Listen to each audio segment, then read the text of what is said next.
Do you love the Avengers?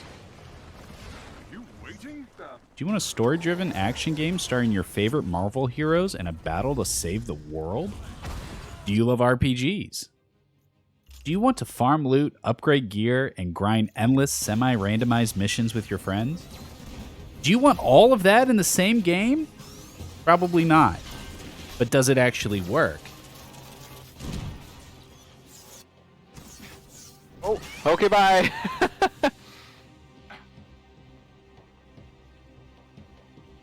Probably not.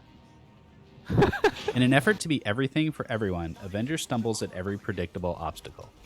It's really two different games smashed together, but it isn't exceptional at being either one. Despite its flaws, the game manages to get the most important thing right. Being an Avenger is awesome. It's a strong core that gives us hope for the future of the game, even if the current package leaves a lot to be desired. I'm Eric from The Gamer, and this is our review of Marvel's Avengers. From the main menu, both games are available right from the start. You can jump right into the multiplayer loot grind called the Avengers Initiative, but you'll be missing out on a 10-hour story mode that's actually pretty good. The plot itself is pretty standard hero versus villain stuff, but it centers Kamala Khan, an Avengers fangirl that serves as the story's audience surrogate and core of the newly reassembled team.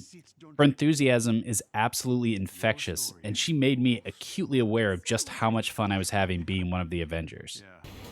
The combat is nothing short of thrilling, and every character feels totally unique and authentic. As you get deeper into their talents by leveling up and unlocking new skills, playstyles evolve and individual strengths become more apparent and more important.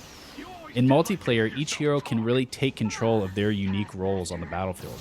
While Iron Man is flying around laser blasting drones, Thor can be unleashing lightning storm AoE attacks on groups of enemies while Hulk faces off against a tank. It all comes together naturally, and after dozens of hours of grinding the same multiplayer missions over and over, the combat has never gotten dull. No one can say for sure yet how the endgame holds up. It may take players weeks to max level every character, hit the 150 power cap, and exhaust all the available content. If they did it right, it may take months. From playing a few dozen hours of the Avengers Initiative, my sense is that the loot system is pretty fundamentally flawed, and players will hit the end of the endgame sooner rather than later.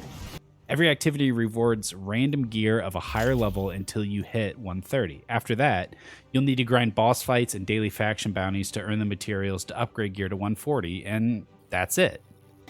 You can work on maxing different gear for different builds, but each gear slot only has a certain perk that can roll, so cohesive build potential is fairly limited. This isn't surprising, nor is it uncommon. Destiny 2, Warframe, even Diablo 3 stumbled out of the gate with their endgame, but eventually found their footing. The developers of Avengers are new to this type of game, and it may take a year or more of iteration before they figure out how to keep players playing. We know there's a raid coming, and there's 2 new characters within the next month, so we'll have to wait and see how much new content the game gets and how long they're willing to support it. So how do you review a game that promises to grow and improve constantly forever? Whatever I say about Avengers today may not be true next week. That's the editorial curse of a live service game. But I will tell you this. Avengers deserved a full campaign, not a 10-hour introduction to a grind that barely scratches the surface of each character's potential. It has a linear endgame grind that I'm confident will not hold the attention of seasoned looter players. What it does have is a brilliant combat system, fun characters, and the promise that there's more to come. Avengers is a game I desperately want to see succeed, but I'm willing to admit it has a long way to go. We give Marvel's Avengers 3.5 spinning laser attacks out of 5.